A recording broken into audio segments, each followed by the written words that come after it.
C'est difficile à suivre. Hein. Tout est dit. Je suis plus très convaincue de mon commentaire maintenant. Bon. Donc il s'agit d'un commentaire, tout simplement. Merci Alejandro pour cette très belle et subtile évocation de Marelle de Cortázar, de nous rappeler ce que c'est qu'un amour suspendu à un temps manqué, de nous avoir déplié les modalités de ce temps, de ce manque, le manque à être, d'être, autour duquel tourne constamment la parole de Cortázar dans son personnage, dans son écriture. Ça vrille autour d'un vide. Merci surtout de nous avoir fait partager la beauté extrême de cette écriture, qui est constamment engagée dans sa propre chute brutale vers la désillusion, dirais-je. Et c'est douloureux de lire ce roman. Ne nous quitte pas. La beauté de cette écriture ne nous quitte pas. Alors je vais commencer par là, avant de passer à d'autres questions d'amour, d'éloignement, d'oubli, du regard, puisque toute ta communication, me semble-t-il, souligne ce fait dans son mode d'être, dans sa force citationnelle, sa réserve, réticence, sa pudeur diagnostique, ce fait qui m'intéresse avant tout et que je rappelle au séminaire Babylone avec l'insistance qui est la mienne, cette spécificité irréductible de l'écriture. Ce qui fait qu'on n'en parle pas comme d'un cas clinique, ou mieux, ce qui nous fait parler autrement des cas cliniques. Puisque nous sommes en Amérique latine, dans les mots de Roberto Bolano, la vérité littéraire est ce qui sort de cette chose qu'on ne raconte pas à son psychanalyste. Ce qui ne veut pas dire que la séance d'analyse n'a pas sa propre vérité d'écriture. Je pense qu'elle l'a, qu'il s'y écrit quelque chose qui n'est pas de l'ordre de tout dire. Or, d'où vient la beauté de cette écriture de Cortázar? Qu'est-ce qu'on y entend? Il y a eu un moment, je te l'ai dit, où je me désespérais de lire ce roman, du moins de le lire en tant qu'histoire d'amour. Il est très difficile pour une femme, et sans doute pour un homme, de supporter ce que tu as appelé l'immense besoin et le besoin intolérable d'Olivera pour la Sibylle, qui fait qu'il ne peut pas se passer d'elle et en même temps qu'il n'en supporte pas la proximité. Car le désir de cette proximité est absolu et terrifiant. Au moment où je n'en pouvais plus, j'ai commencé à en écouter des extraits lus par Cortázar lui-même sur le YouTube. D'abord, l'écriture est d'une musicalité étonnante, à couper le souffle, poétique, porteuse, très woolfienne, je trouve finalement. On oublie le sens pour n'en garder que la sonorité, le mouvement, le rythme. Et je suis tombée sur cet extrait, aussi très woolfien. Il y a des bribes, des élans, des morceaux, et tout cela cherche une forme. Alors entre en jeu le rythme, et j'écris dans ce rythme. C'est lui qui me fait écrire, qui me pousse, et non pas ce qu'on appelle la pensée et qui fait la prose littéraire ou autre. Ce balancement, ce swing dans lequel la matière confuse prend forme est pour moi l'unique preuve de sa nécessité. Car à peine a-t-il cessé, je comprends que je n'ai plus rien à dire. C'est un extrait de la partie essai, je pense, où le narrateur prend d'appui sur des frères d'âme dont le rythme, tel Dino Lipardi, le pianiste roumain, n'est-ce pas, qui est mort l'année où sont censés avoir lieu les événements du texte, et Ungaretti, le poète italien qui est cité en épigraphe un peu plus tôt, dans une citation que je traduirai, « Mon supplice est quand je ne me crois pas en harmonie ». Il ne faudrait pas négliger qu'écrire ainsi, suspendu à la menace d'une perte de sens, le plus rien à dire, est écrire sur la crête d'une vague, comme dirait Woolf, et l'engage à aller vers l'arrière-mémoire, comme tu nous as si bien montré. Cette arrière-mémoire silencieuse est informe. L'exigence qui sous-tend cette écriture est bien celle d'un relancement perpétuel. C'est le prendre forme à partir de rien qui est fondamental, et ça rappelle tout le passage que tu as cité, sans doute le plus beau du roman, Je touche ta bouche. Où c'est, comme tu as dit, et comme nous avons dit lorsqu'on discutait de Roméo et Juliette contre ce fond, comme s'il fallait constamment retrouver cette qualité de la toute première fois.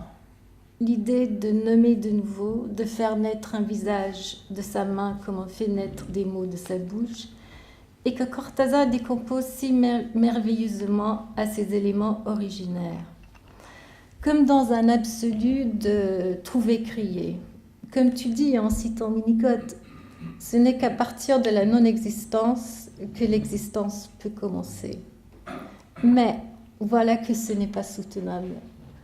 Ce n'est pas un trouver-créer soutenable. Qu'est-ce qui fait que ce moment d'illusion est toujours fondamentalement insoutenable?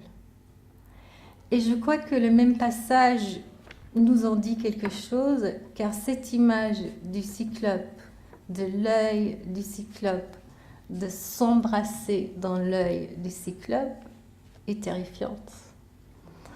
Qu'est-ce qu'elle fait là, l'œil du cyclope?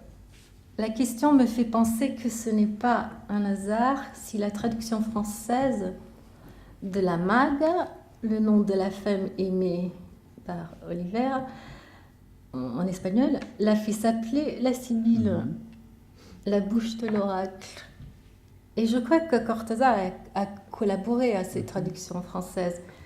Car si la Mague évoque la magie et l'enchantement, la Sibylle nous renvoie comme le cyclope à une figure mythique, énigmatique et terriblement inquiétante. Alors cette femme, elle incarne ces deux choses, n'est-ce pas? Ces deux faces, celle de la Renaissance, la Vita Nova, nous venions de débarquer, nous venions de naître, tout était là, son nom et son histoire. Tu nous as cité cela. En même temps qu'elle renvoie Oliver à l'abîme, le sien. Et entre la magie et le vide, c'est absolument vertigineux.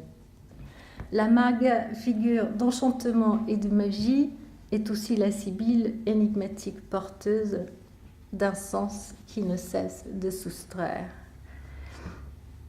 Et j'ai une citation, un balbutiement comme un message intraduisible, le signe qu'il était devant quelque chose qui pouvait être un message, mais la voix qu'il apportait était faible et altérée.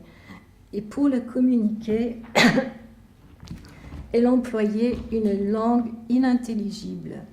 Et cependant, cette présence était la seule chose essentielle, là, à portée de main, réclamant d'être connue et acceptée, s'offrant nue entre les bras, mais comme une eau fuyant entre les larmes.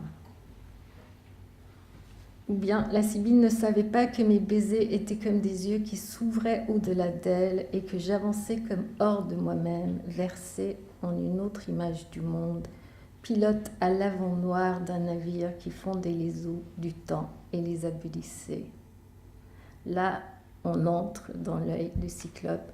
On va vers un point de fuite où le temps s'abolit, ce qui fait que ce manque qui qualifie lui-même du temps perdu, tantôt c'est elle qui l'incarne, tantôt c'est lui, comme s'il tournait autour d'une oblitération qui se déplace et qui fait que l'illusion de la rencontre, guettée par ce vide à remplir, ne peut jamais tenir. Il dit à un moment donné, il y avait tant de temps perdu en toi, tu étais si absolument le moule de ce que tu aurais pu être sous d'autres étoiles, et ensuite, le moule creux, c'était moi. Toi, tu palpitais libre et pur, comme une flamme, comme un ruisseau de mercure. Or, cela me renvoie à une de tes citations, une phrase qui m'a arrêtée. suspendu dans ma lecture. Il avait cru une fois à l'amour, les femmes commençaient par l'adorer, par l'admirer, puis quelque chose leur faisait pressentir le vide. Elles se rejetaient en arrière et lui, il leur facilitait la suite. Il leur ouvrait la porte pour qu'elles puissent aller jouer plus loin. Et j'ai vu qu'en espagnol, c'est de l'autre côté, c'est à l'autre lado.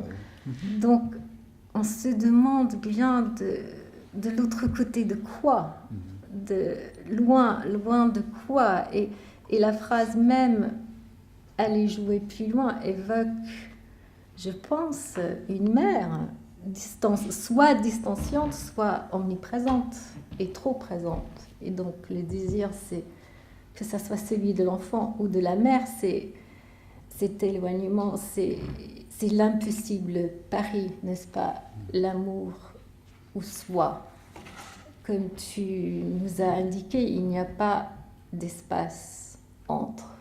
Il s'agit d'une opposition irrésolvable qui le condamne, n'est-ce pas? À être toujours attentif, à maintenir l'objet à distance. Et qui fait qu'il ne saute pas, qu'il ne franchisse pas la limite auto-imposée, qui masque sa fragilité. Et qui fait qu'il peut seulement aimer en décalage. C'est toujours trop tard, maintenant qu'elle est trop loin, maintenant qu'il est trop tard. La rencontre sera toujours manquée au royaume des mers, n'est-ce pas? Il faut utiliser la phrase de Goethe, ou au royaume des mers majuscules, pour utiliser le terme de Daniel Brand. Et je te cite à ce propos, « Un homme qui ne se voit pas à la recherche du regard d'une femme qui serait surtout une mère voyante, une sibylle aimante et à aimer. » Et un peu plus loin, « Une mère voyante qui vit et voit et comprend pour deux. Quel choix impossible entre l'absence de vie et une vie où quelqu'un serait en train de le vivre. » Et toute la signifiance mythique de la Sibylle et du Cyclope m'a fait penser à un mot de Winnicott dans La crainte de l'effondrement, un mot d'origine mythique qui ne qualifie pas, dont l'usage m'a intriguée et qu'il utilise pour qualifier ce qui, dans l'environnement, pourrait arriver de pire dans la vie d'un bébé. Et la citation, c'est là où il parle de... Mais je vais traduire la citation que j'ai en anglais. « On aurait tort de penser à la psychose comme un effondrement. C'est une organisation défensive contre une agonie primitive et en tant que telle, généralement, elle réussit. Sauf quand l'environnement a été non pas déficient, mais, et le mot anglais, c'est l'équivalent du français très rare, totalisant. Alors, ça veut dire attirant et frustrant en même temps, n'est-ce pas? Et non seulement ça veut dire attirant et frustrant en même temps, mais ça évoque le supplice de Tantale, l'éternel supplice de ne pas assouvir un désir qui reste à portée de main. Que l'environnement, entendant la mère et ce qu'elle fournit, se présente comme promesse de satisfaction et ne cesse de s'éloigner tout en restant proche, voilà ce qui peut arriver de pire à un enfant, c'est la tourmente. Et pour dessiner une sortie de l'œil du cyclope ou la bouche de la sibylle qui hante Olivera, j'ai pensé à une lecture clinique récente.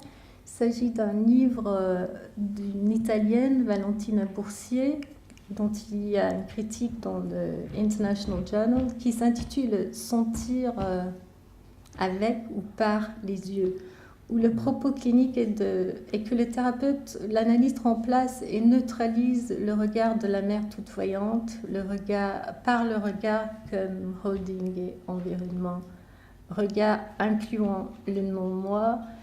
Et elle reprend un article de Massoud Khan qui a été publié en français, L'œil entend, dans la nouvelle revue de psychanalyse il y a 40 ans. Alors j'en viens à mes remarques de conclusion et je te cite dans tes dernières phrases.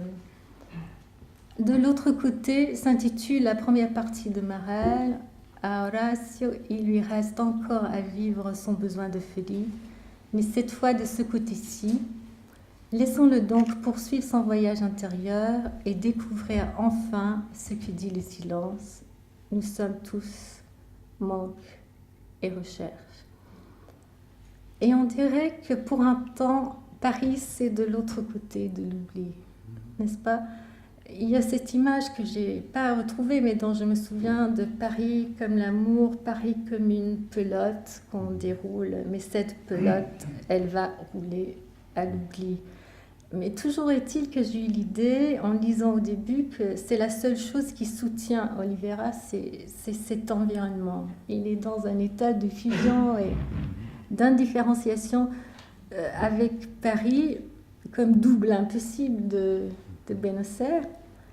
Mais c'est un contenant qui le protège à peine des agonies primitives, de la désintégration que tu nous as indiqué, comme si j'étais quelqu'un qui me regarde, comme quelqu'un qui serait en train de me vivre de la relation avec la Sibylle.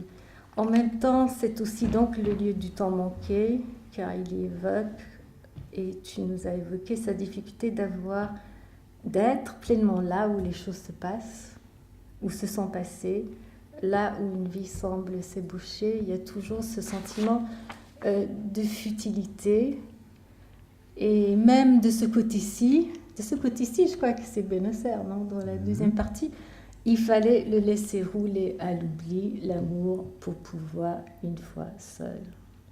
Et on se demande où bien peut se situer la mémoire dans cette recherche dont tu parles.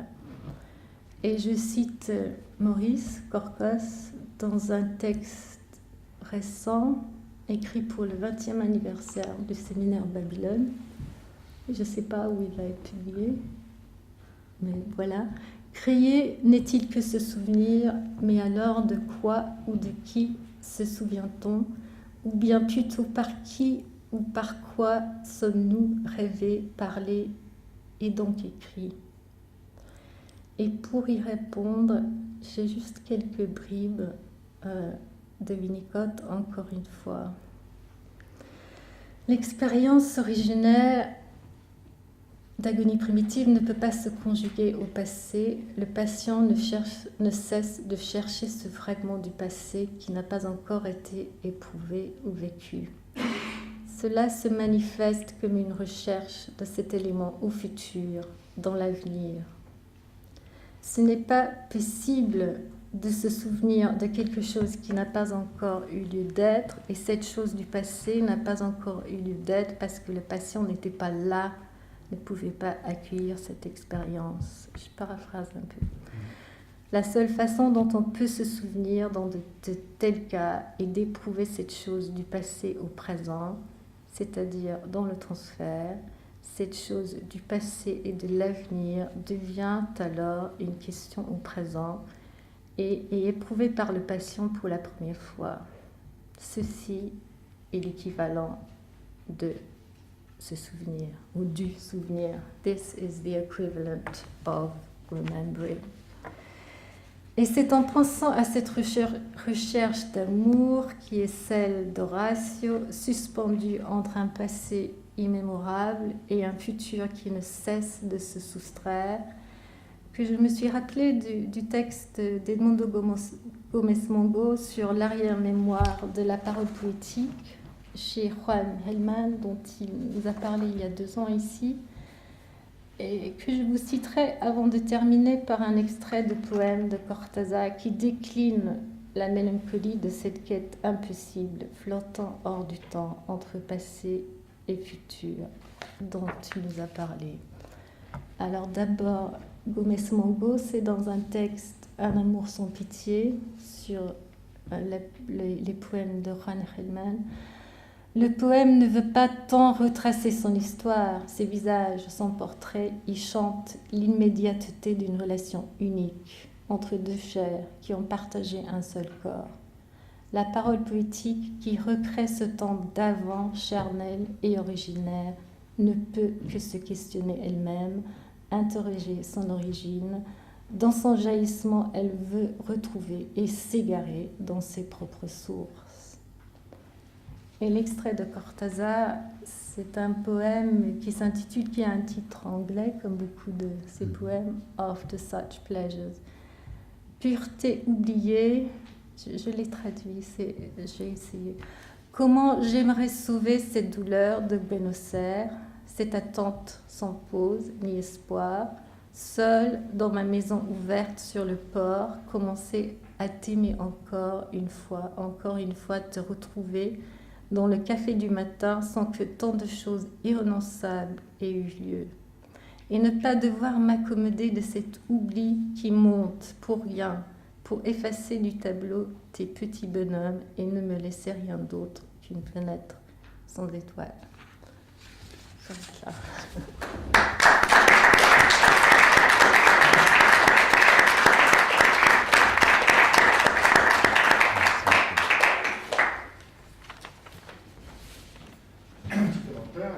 La discussion est ouverte. Merci beaucoup pour tes commentaires, Marie.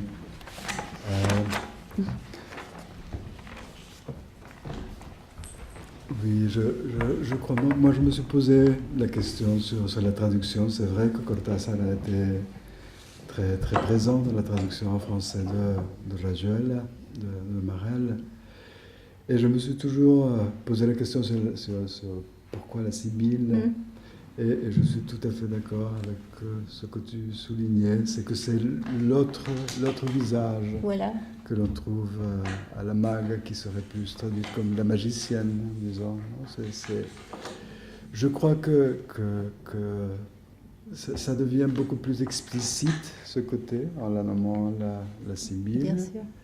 Et l'autre côté devient beaucoup plus explicite quand elle est appelée la maga. Mais il y a en fait les deux. C'est dommage, non? Oui, je crois que c'est dommage, mais c'est dommage un petit peu dans les deux sens. Donc que la maga laisse plus découvrir petit à petit ce côté effectivement absolu et que j'ai essayé de souligner en parlant de la puissance qui lui est attribuée et de sa possibilité de regarder et de vivre pour deux. Tout le texte, j'ai essayé de le construire autour justement de ce qui serait resté en suspens, d'une expérience qui n'en était pas une, comme dans ce dont parle Winnicott, dans la crainte de l'effondrement. En voulant, disons, souligner quelque chose qui m'intéresse beaucoup dans la vie et dans la clinique, à savoir comment aborder le territoire de la perte de ce qu'on n'a pas eu, de la perte de ce qu'on n'a pas vécu, de la perte de quelque chose qui n'est pas arrivé, de quelque chose qui n'a pas pu exister mais aurait pu, c'est-à-dire qui est resté dans le terrain du potentiel. Et je trouve que certaines expériences d'amour font justement ressurgir tout ce côté qui est resté comme ça en suspens depuis le début des temps. Et c'est assez dangereux. Très dangereux. C'est très dangereux, oui, tout à fait. Je crois, et je pense par exemple la clinique de l'adolescence, je crois qu'elle nous confronte très très souvent, disons, lorsqu'il y a ces ruptures, des relations affectives dont tout est attendu, disons, la vie entière. Et je crois que c'est différent d'essayer de l'aborder sous cet angle. Il me semble que ça donne quelque chose à l'expérience même de l'Hilflosigkeit, du helplessness dont parle Winnicott et qui me semble traduit bien ce territoire. Et est-ce que cela t'aide, les lectures comme ça de Cortázar? Ah mais énormément. Mais oui. Énormément. Moi je trouve qu'une des fonctions extraordinaires, quand tu parlais là des diagnostics, plus le temps passe, plus je trouve que c'est en lisant de la littérature que l'on arrive à mieux travailler en clinique. Disons, je me rends compte que... Et c'est même pas en lisant de nouvelles choses, c'est souvent en relisant, je trouve, des textes qu'on a déjà lus, qui ont été importants lors de notre adolescence. Je pense, pour moi, le cas de Rajuela, c'est comme ça. Je trouve que souvent dans les moments cliniques où j'ai de grandes difficultés pour trouver une façon à donner forme à quelque chose du territoire de l'informe, c'est souvent une référence littéraire qui me vient beaucoup plus que... Je crois que ça s'entend dans ce que tu écris, puisque cette réticence, c'est exactement ça qui donne une ampleur, parce que c'est ça qui est l'élan de ta recherche, n'est-ce pas? Oui. Bien, merci à tous les deux. Vous avez reconnu bien sûr Anne-Marie Smith, qui est psychanalyste, qui intervient très souvent à Babel, une spécialiste entre autres des vagues woolfiennes et de Shakespeare, et qui a donc discuté Alejandro Rojas Rego, qui est l'auteur d'un livre sur Virginia Woolf aux éditions Indigo. Voilà pour la présentation. La parole est à la salle. Qu'est-ce que vous avez pensé? Quels commentaires, nuances? La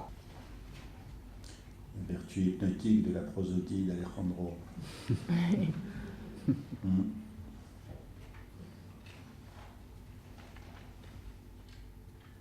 Alors, bon, j'espère que vous allez intervenir, hein, bien sûr, par rapport à ce qui a été évoqué, qui est d'une richesse, d'une densité telle qu'on ne peut pas le reprendre comme ça, comme un tour.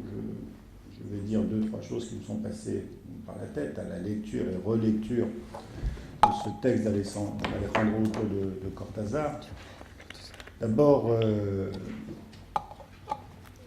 oui, il y a cette chose particulière chez Alejandro dans la façon qu'il a de témoigner de cette lecture. Il a une prosodie, une narrativité d'une expérience intime de lecture qui résonne avec lui, qui sont des lectures d'enfance, d'adolescence, il vous l'a dit, tout à fait particulières.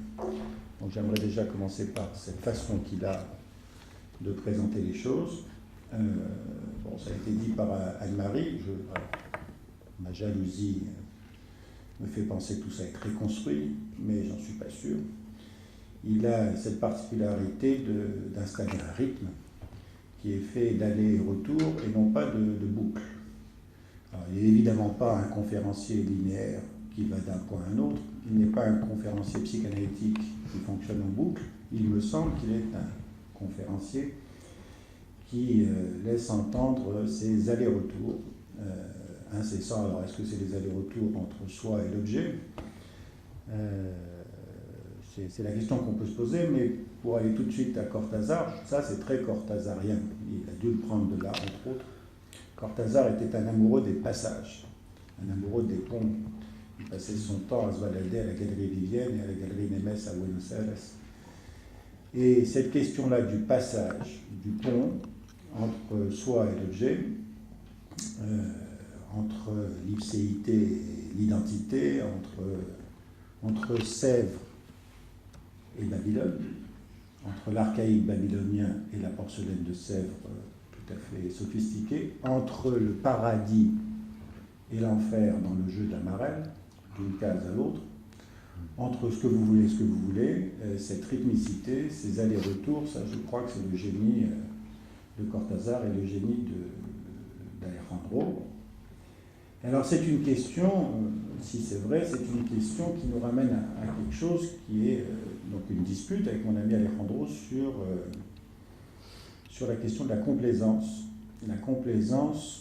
de l'enfant qui a une mère insuffisamment présente, insuffisamment bonne, ou plutôt une mère tantale, c'est-à-dire une mère particulièrement excitante, c'est-à-dire une mère incestuelle et non pas incestueuse, c'est-à-dire une mère qui sollicite l'excitation de son enfant passionnément et qui ensuite le laisse tomber et le laisse avec cette excitation. Cet enfant qui est dans l'helplessness, l'Iflosigkeit, il est dans l'attente d'une réponse de l'objet qu'il a sollicité et il tombe toujours dans une défaite sans avenir, dans quelque chose qui n'advient pas. Je crois que cet enfant finit par être complaisant, c'est un mauvais mot parce que c'est névrotique, attaché au passage, attaché à l'aller-retour. Que ce gosse, oui, s'amuse en effet à collectionner les femmes, et Dieu se le sait si Cortázar en a collectionné, pour d'abord et avant tout les laisser partir. Ce qu'il aime, c'est qu'elle puisse s'en aller. Ce qu'il aime, c'est d'être dans l'aller-retour.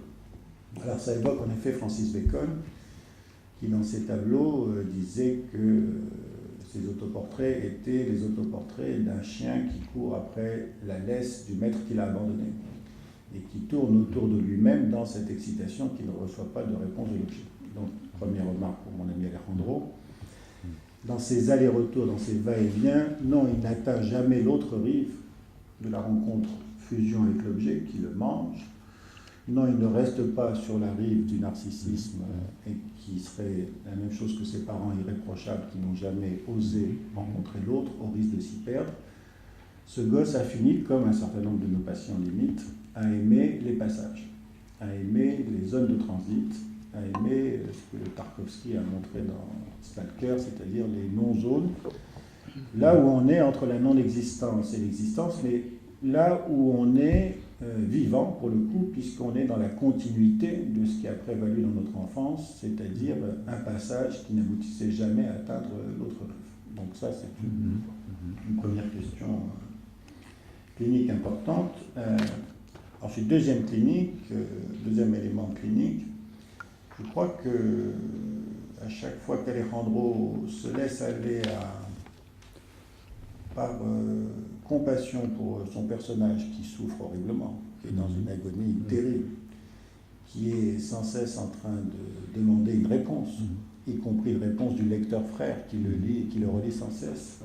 De temps en temps, il me semble qu'Alejandro se laisse aller à lui répondre en disant « manque, manque, manque », alors qu'à mon avis, il faut enlever ce mot et qu'il faut dire « absence, absence, absence ».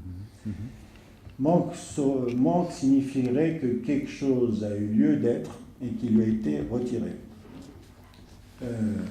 Absence signifie que quelque chose n'a pas eu lieu d'être et que l'absence de l'objet a généré une absence en soi, la fameuse absence en soi, qui est aussi une forme d'amour en soi, et que donc cette absence en soi n'est pas le manque de quelque chose, c'est en effet le centre absent, ou l'absence de centre comme on veut, et qu'on finit par être attaché à ce vide intérieur, puisque c'est le seul témoignage de l'objet.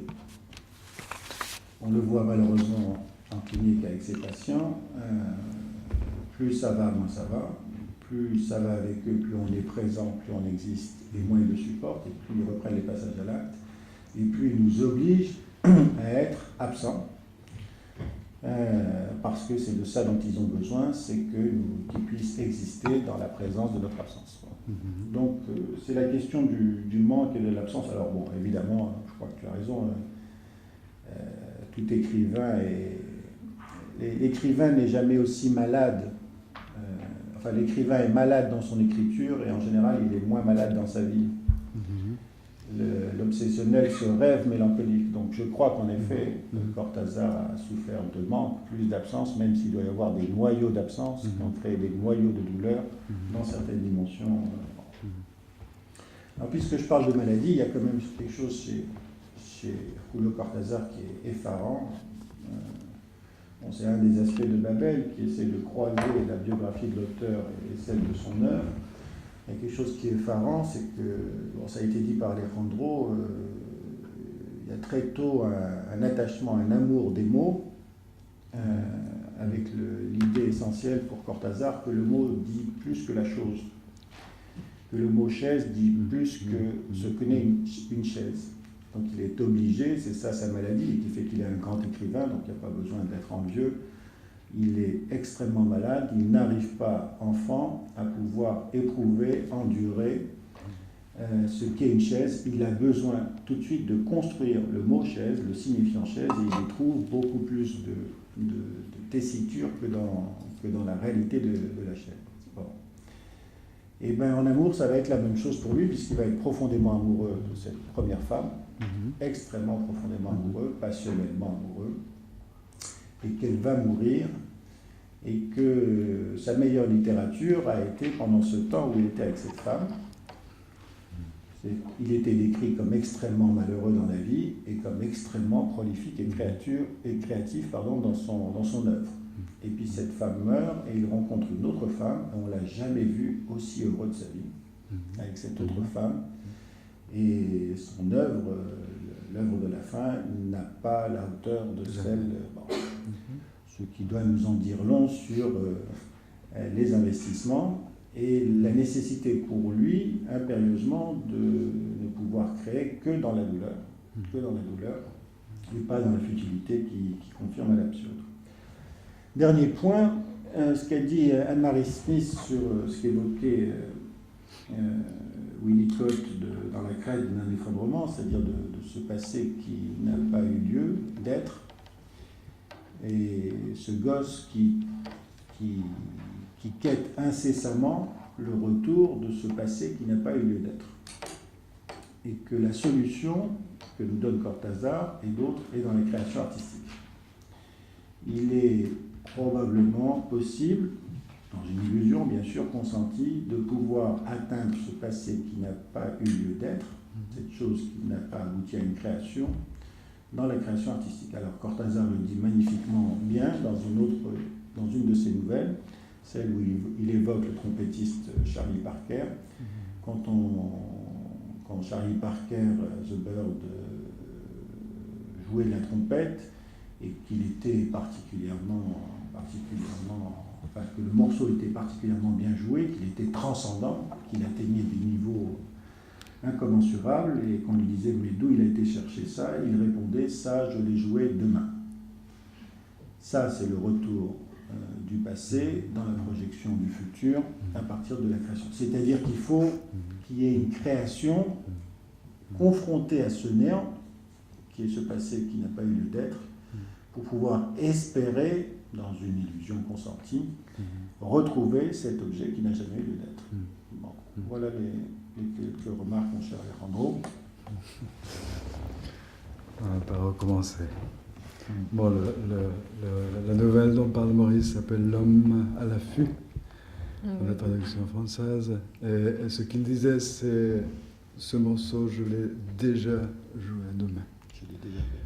Et c'est là qu'il bloquait et qu'il ne pouvait plus poursuivre. Oui, bon, il y a plein de choses. C'est vrai qu'on a eu des discussions sur l'histoire du manque et de l'absence. Moi, je trouve que l'absence n'est pas un bon mot, là, non plus. Je suis d'accord que le mot de manque n'est pas très bien, mais absence non plus, parce que je pense que l'absence, comme le signalait Green, est une présence potentielle, toujours. Et moi, dans ce que j'essaye de souligner, c'est que ça peut être le cas, mais ça peut ne pas être le cas.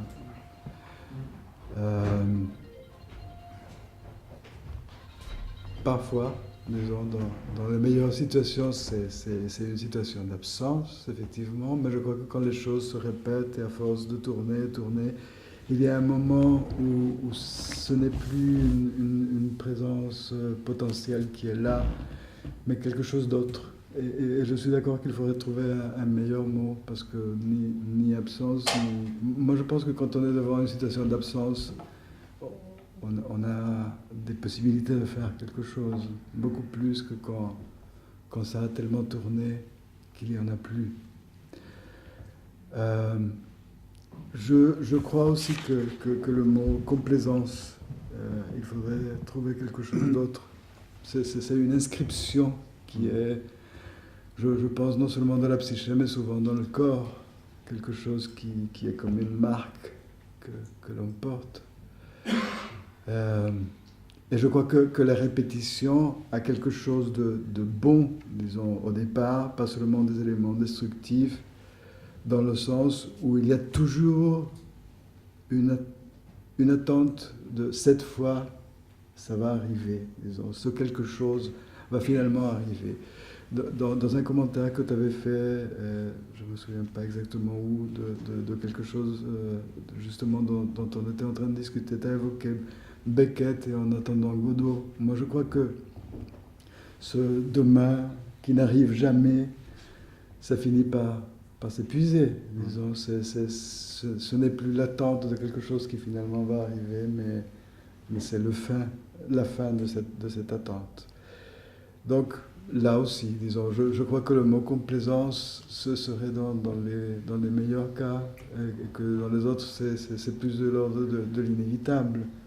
de quelque chose qui est dans l'inscription même de la psyché du corps et qui se répète inlassablement, mais où on est toujours en train de... disons, je crois que la grande chance, c'est de trouver quelqu'un qui puisse trouver dans cette répétition qu'il y a un message, et que c'est là où on commence à pouvoir en faire quelque chose. Moi, j'ai été très touché par un morceau de Deuil et Mélancolie, où Freud, ce qu'il dit, et je pense qu'on n'en a pas insisté suffisamment. Toi, tu as travaillé là-dessus. Je pense que dans Virginia Woolf, il y a des choses qui sont de cet ordre que tu as souligné, Anne-Marie. Je pense que René Roussillon apporte des éléments très intéressants. Et c'est cette phrase où il dit quelque chose comme « Chacun des souvenirs, chacun des espoirs par lesquels libido était lié à l'objet est mis sur le métier, disons, dans la perte. » Donc c'est pas seulement chacun des souvenirs, mais aussi chacun des espoirs qui étaient là. Et je pense que quand il parle des espoirs qui étaient là, c'est pas seulement ce qu'on a eu, c'est ce qu'on allait avoir. Ce qui était projeté justement dans le futur comme impossible, qui ne sera plus. Et je crois que là, on est confronté à une situation où on est face aussi à... Il faudrait inventer un mot, disons que le deuil, on fait le deuil de quelque chose qu'on a eu et qu'on a perdu, mais comment ça s'appelle le travail qu'on doit faire quand il y a quelque chose qu'on attend mais qu'on n'a pas eu, qui est resté en puissance, mais pas la même puissance de l'ordre de l'absence qui serait une présence potentielle, mais quelque chose qui est là, en attendant que quelque chose arrive. Moi, je crois qu'il n'y a pas un mot. Moi je ne connais pas un mot c'est pas élaborer un deuil. Un deuil, c'est...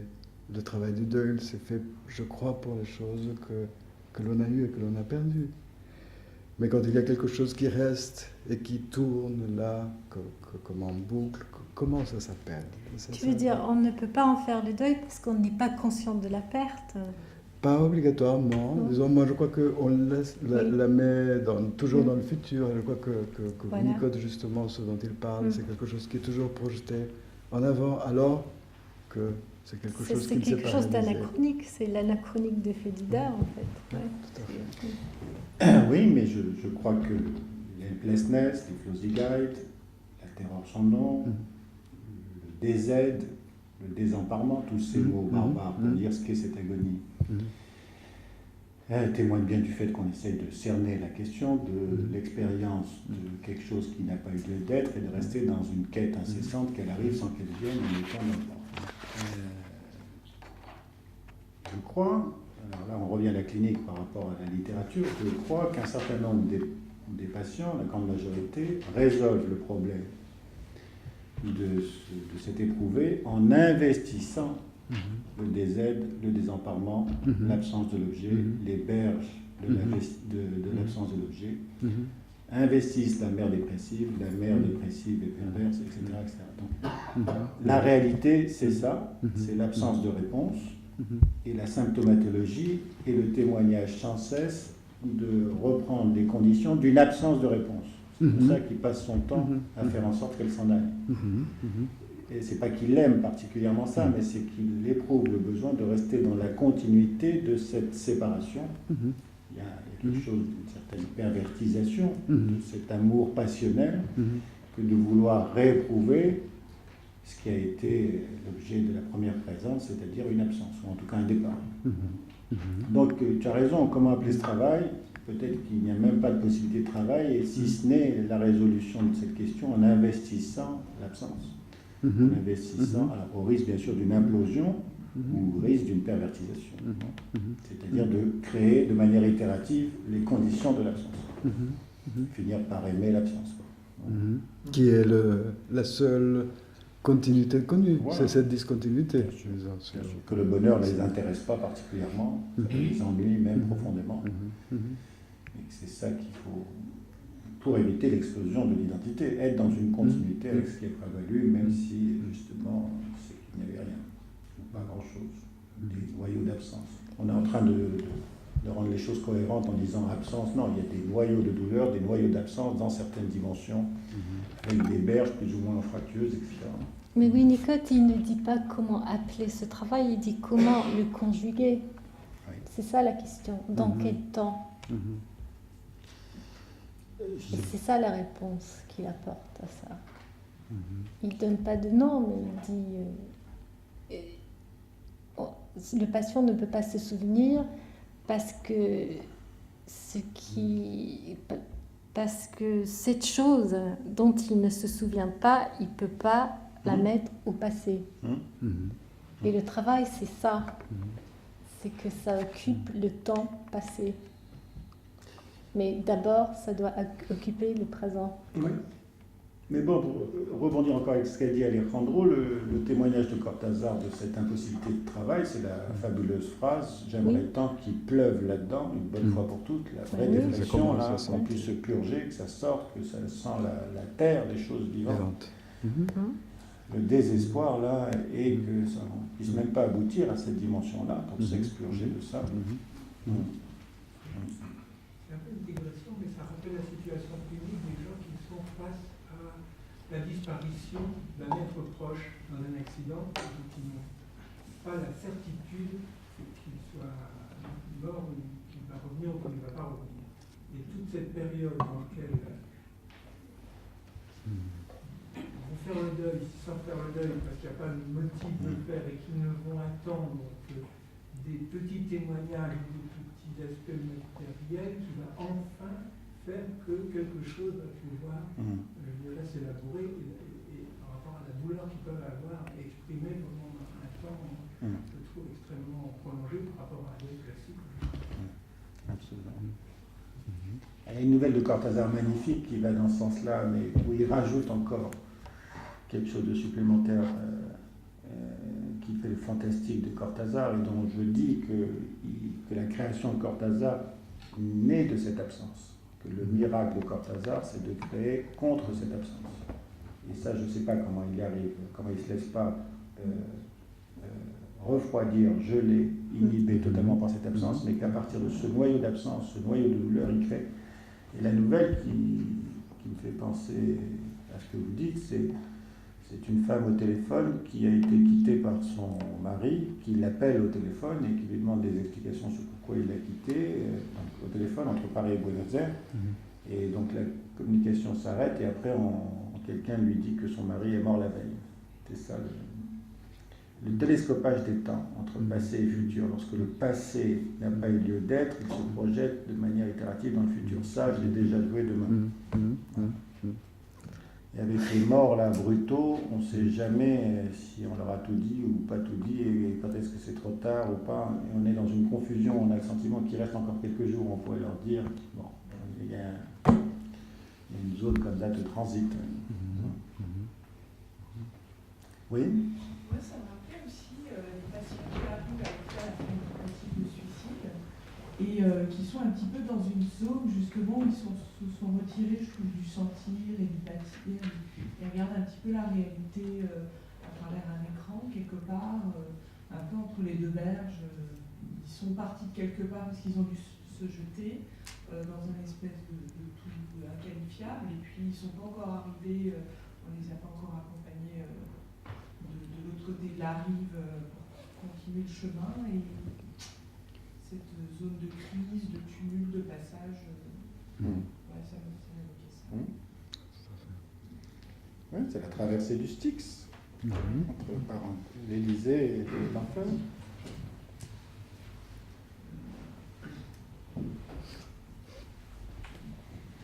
Je voulais juste vous soumettre un mot peut-être à votre sagacité pour absence, manque, vie d'intérieur. Moi, le mot qui m'est venu en fait, parce que j'ai été une élève appliquée, j'ai lu aussi la bibliographie que vous aviez proposée, notamment à Porte condamnée. Et c'était le mot béance. Je trouvais qu'il y avait là à la fois ce vide, cette étrangeté, le côté bouche, les berges, le passage, et aussi ce vide qui apparaissait. politique Bien sûr. ici. C'est très intéressant. Oui. Alors Pérec aurait dit peut-être sans solution de continuité. Sans solution de continuité. Voilà, sans solution de continuité.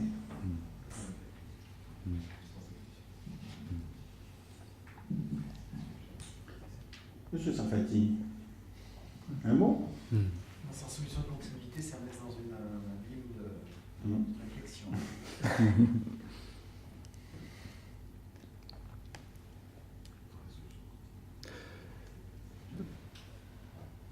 Alors, il y a quand même cet ado là à Paris. Alors, le self Babylone, hein, il existe. Hein, au bout de la rue, là, à Montparnasse, c'est le chien qui fume. C'est la table numéro 43. Hein, c'est là où Cortázar, entre Sèvres et Babylone, écrivait ses nouvelles. Alors, pour ceux qui n'étaient pas là les dernières fois, de rattrapage, cette fameuse question de cet homme qui rencontre une femme qui a un enfant qui est en train d'agoniser, et lui, visiblement, il reste là pour voir l'agonie de cet enfant. Il veut voir cette agonie. Hein. Alors après, ça le désarticule, ça le démembre, mais il veut voir jusqu'à la fin l'agonie de cet enfant. Bon, il est en rivalité avec lui, mais c'est un double, il veut voir. Bon. Eh bien, Alejandro nous a évoqué deux autres textes où il y a la question de cet homme qui rencontre une femme qui a un enfant, imaginaire ou pas, et dont le fameux, l'hôtel, la porte. La porte condamnée. Ouais.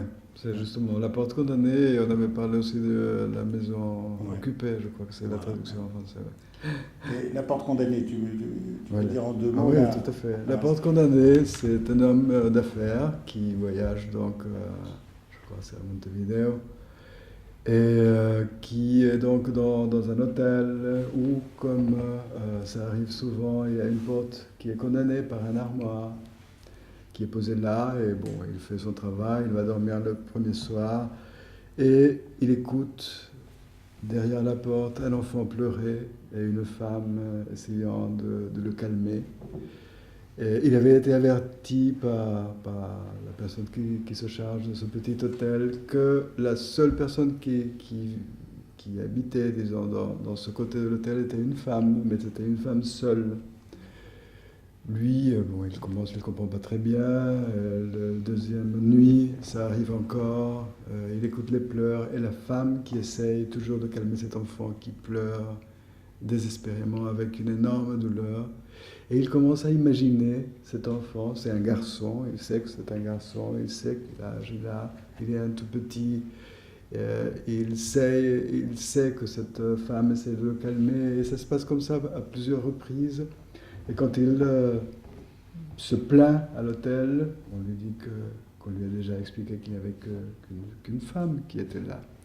Donc il commence à imaginer une scène terrible où ce serait une femme folle qui n'aurait pas d'enfant et qui serait en train donc de gémir, faisant la voix de cet enfant. Et donc là, il commence à ne plus supporter, il essaye d'enlever l'armoire, et à un certain moment, donc au comble du désespoir et de la rage qu'il a, il commence à gémir et à imiter les pleurs de cet enfant. Et tout d'un coup, de l'autre côté, ça se tait, ça ne fait plus de bruit. Et l'autre jour, il voit que la femme quitte très vite l'hôtel. Elle a fait ses bagages et elle part, et il dit qu'elle aille avec sa folie ailleurs. Et donc, il arrive ce soir.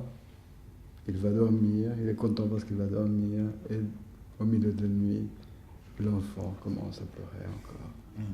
C'est une nouvelle extraordinaire, disons, je pense, où il y a tout ce côté d'une tentative de récupérer, où il y a plein de détails sur lesquels j'avais beaucoup insisté. L'armoire a un miroir, et il imagine que la chambre de l'autre côté a un armoire symétrique aussi, avec un miroir où la femme se regarde. Ça s'appelle La porte condamnée. Bon. Peut-être, pour revenir un petit peu sur la question clinique, je pensais à cette distinction de la réminiscence et la réviviscence.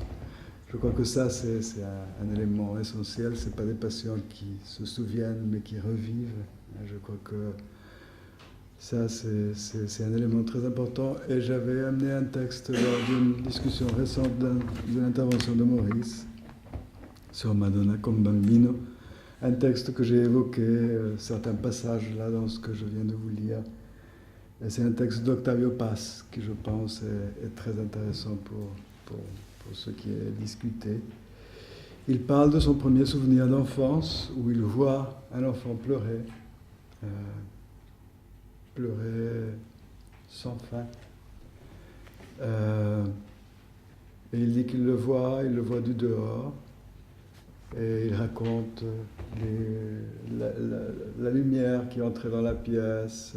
Il revit plein de moments, et il dit la chose suivante, je vais vous lire. Bon, il parle donc d'une image où il voit la tombée du jour, plongé dans un monde à la fois étrange et familier. Un enfant qui pleure depuis des siècles, dit-il. Et personne ne l'entend. Il est le seul à entendre ses pleurs et il est perdu dans un monde à la fois indifférent et intime, dit Octavio Paz. Et là, je vous lis le passage. Il dit « Instant interminable, s'entendre pleurer au milieu de la surdité universelle. Je ne me rappelle plus rien. Sans doute, ma mère est venue m'apaiser. La femme est la porte de réconciliation avec le monde, mais la sensation ne s'est pas effacée, elle ne s'effacera jamais. Ce n'est pas une blessure, c'est un trou. Si je pense à moi, je le touche. Si je me palpe, je le palpe. Toujours étranger et toujours présent, il ne me laisse jamais. Présence sans corps, muet, invisible, témoin perpétuel de ma vie. Il ne me parle pas, mais moi, parfois, j'écoute ce que son silence me dit. Ce soir, tu as commencé à être toi-même. En me découvrant, tu as découvert ton absence, ton trou. Tu t'es découvert. Tu le sais désormais, tu es carence et recherche. C'est du Winnicott, en plus beau. Une fois que Winnicott est un poète. Et ça, alors, quel rapport ça a fait avec le... Ça, c'est pas... Quel rapport ça a tout ça avec le tango? Hein? Là, je ne saurais pas. Je sais pas. Est-ce qu'il y a... Ça se danse, ça s'explique pas. C'est vrai. Ça se sent. Ça se sent. Ça se pense pas. D'abord, est-ce que c'est facile, parce que je sais un petit peu la littérature espagnole, d'abord de traduire Octavio Paz, et même Posada, parce que les mots en espagnol n'ont pas toujours la même résonance, c'est toujours très difficile. Comme le disait Georges Semprin, la langue espagnole, c'est une langue rotor, elle est nerveuse, il faut la tenir. C'est pas de moi, c'est de Jorge Semprin. Je pense qu'il y a du temps, je viens de lire tout récemment le livre de Sade, de Borges. Et on retrouve toujours cette espèce de rapport à la mer, avec cette difficulté d'être en même temps, et cet homme aussi qui a besoin de se montrer, de dépasser la mer, tout en étant à genoux, en quelque sorte, devant la mer. C'est-à-dire l'homme et la mer. Mais je suis d'abord l'homme. Mais tout en... Et je voulais avoir votre avis devant ces grands écrivains qui sont C'est vrai. sur Neruda aussi. Il y a là, il y a quelque chose, un passage, c'est-à-dire que, comme disait tout à l'heure Maurice Rousseau, à la fois il y a une absence, mais en même temps cette absence, on a l'impression qu'elle est tellement absente, qu'il y a une telle présence. Tout à l'heure on parlait de béance, mais dans cette béance est tellement grande qu'on sent qu'il y a une force à l'intérieur, finalement où elle vide. Voilà, une question que j'avais posée comme ça. Peut-être qu'elle est mal posée par nous. Écoutez, bon, merci de... Faire une transition entre l'absence. Bon, il y aurait plein de choses à dire. Tout d'abord, en ce qui concerne la langue, c'est vrai, par exemple, on m'a demandé de présenter en espagnol le texte sur La Porte condamnée, et je n'ai pas pu le traduire. J'ai dû relire la nouvelle et le réécrire en espagnol, parce que je l'avais lu en français pour pouvoir écrire le texte pour le colloque ici. Donc je crois qu'il y a quelque chose comme ça d'inhérent à la langue qui fait qu'on peut dire certaines choses, et il y a la question du rythme. Et moi, disons, pour faire ce travail, j'ai dû lire Marel en français. C'est pas possible pour moi de le faire en espagnol et de le traduire en français, par exemple. Ça d'une part. D'autre part, pour ce qui en est de Borges, oui, je pense que c'est l'âme, et comme disait Anne-Marie, pour Neruda, c'était aussi le cas.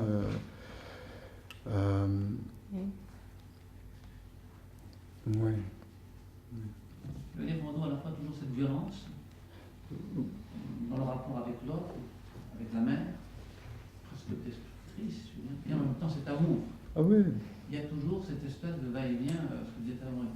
Et je ne sais pas, enfin, je n'ai pas d'explication à ça. Est-ce que c'est culturel? Est-ce que ça s'enracine? Je veux dire, est-ce que c'est universel? Ou est-ce que c'est propre aussi à l'enracinement de là où effectivement on vient, avec qui on a été, de quoi on est pétri, et ainsi de suite.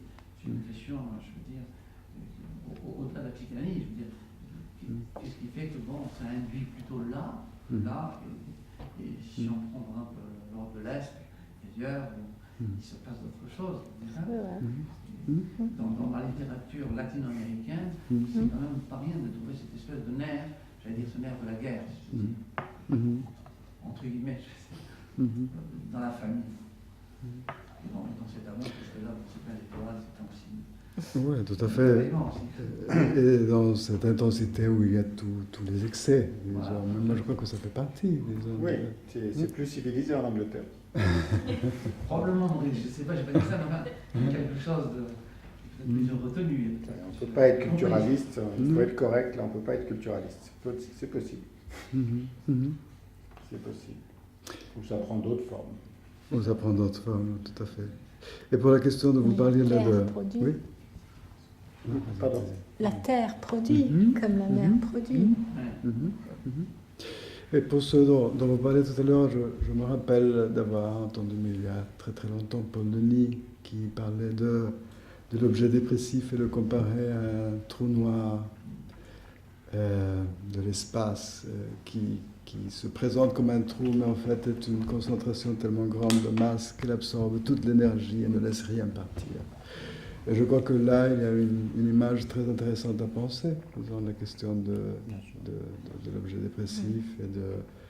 On discutait, est-ce un trou noir, est-ce un trou blanc, mais bon, là, il y aurait tant de choses à dire et à penser. Oui.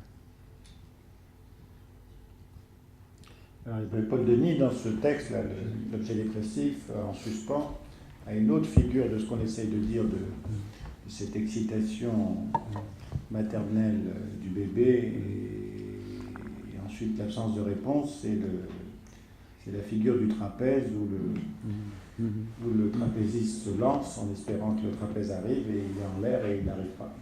Il ne faudrait pas que ça dure trop longtemps quand même. Et bien ça tombe bien, il faut qu'on se sépare, puisque nous avons abouti à 10h30 et qu'après, il ferme. Merci d'être venu malgré le temps. Bravo Alejandro. Bravo Marie. Prochain, Sherlock Holmes, ni plus ni moins. Mais oui, Conan Doyle, Sherlock Holmes. Le mois prochain, vous avez sûrement le programme. Sinon, vous téléphonez à Corinne ici. Merci encore.